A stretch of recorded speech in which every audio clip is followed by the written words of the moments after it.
I rise to support this bill brought forward by the government in regard to land ceiling in Delhi area.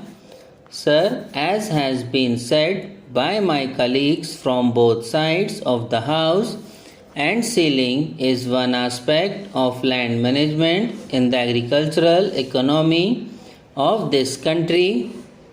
While supporting the bill, I would like to draw the attention of the Honorable Minister, who himself is a knowledgeable person and who knows more about land management, to two more important points which occurred to me. One point is that land should be productive in the real sense, so that they may be able to take not only one crop but two crops as well. They will be in a position then to generate more surplus for the consumers.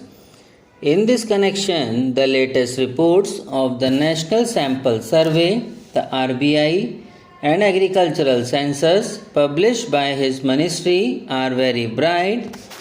I do not want to go into the details because so many honorable members have said about this, and the honorable minister is also aware of this. By and large, what comes out is that a very large number of people are holding small acreages, and therefore it has to be seen whether these large number of people will be able to manage this and what efforts will have to be put in by the government and the banking system in that regard. Sir, I was surprised to learn that about 63% of the agricultural population, which contributes goods worth about rupees 1700 crores, need roughly about rupees 7000 crores for its consumption requirements. Therefore, the rural indebtedness is increasing day by day. Similarly, it is seen from the agricultural census and the report of the National Sample Survey that the small farmers and the marginal farmers are being converted gradually into what are called agricultural laborers. Therefore, you cannot create industrial opportunities if there is this staggering conversion of marginal and sub-marginal farmers to agricultural or landless laborer. Therefore, it is necessary that the land which is going to be made available should be made productive, and this is the present need of the country. In this connection, I would like to draw the attention of the Honorable Minister to a very illuminating research carried out by one lady scientist and which has been published very recently. It is seen from there that the marketable surplus of the marginal farmers is directly linked to the rates to be given for their products. We see here that whenever the Agricultural Prices Commission advises the government to fix the prices, the economists say that it will create inflation and that there will be transfer of resources from the urban to the rural population and so on. I do not know what actually it means, but the difficulty is that they are not giving proper prices to the farmers for their products.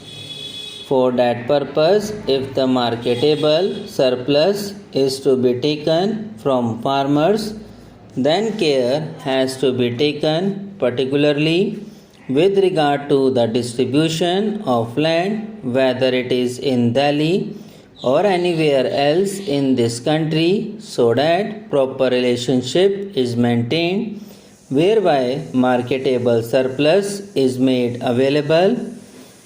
Now I do not want to go into the question of small farmers and large farmers. My honorable friend on the other side has given out his own views, but very recently we have seen some Russian experts expressing the opinion that small farms are not productive to the extent desired and that they require a different type of services to see that the small farms are productive in our country. But in Japan, we see that the small farms are productive. Somebody talked about tractor prices. We see that the prices of fertilizers, oil, and so many other inputs have increased to such an extent that to the farmer who is going to get such land out of this surplus land to cultivate it and make it an economic and viable unit requires some efforts for giving him incentive prices. In this connection, I want to refer to other agencies, small farmers and medium farmers societies.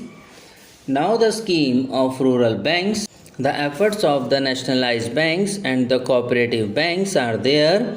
With all these, still the problem is so much that mere distribution of land will not be the solution for keeping rural indebtedness under control.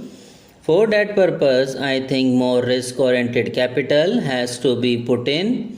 Subsidy on agricultural inputs, incentives on mechanization, scheme have to be given at such level whereby the marginal farmer or the small farmer will be induced to produce more.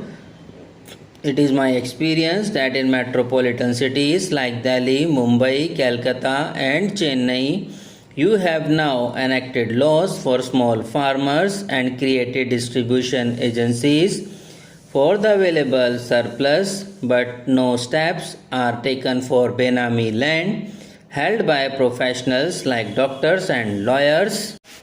I rise to support this bill brought forward by the government in regard to land ceiling in Delhi area. Sir, as has been said by my colleagues from both sides of the house, and ceiling is one aspect of land management in the agricultural economy of this country. While supporting the bill, I would like to draw the attention of the Honorable Minister, who himself is a knowledgeable person and who knows more about land management, to two more important points which occurred to me. One point is that land should be productive in the real sense, so that they may be able to take not only one crop but two crops as well. They will be in a position then to generate more surplus for the consumers. In this connection, the latest reports of the National Sample Survey, the RBI, and Agricultural Census published by his ministry are very bright. I do not want to go into the details because so many honorable members have said about this, and the honorable minister is also aware of this.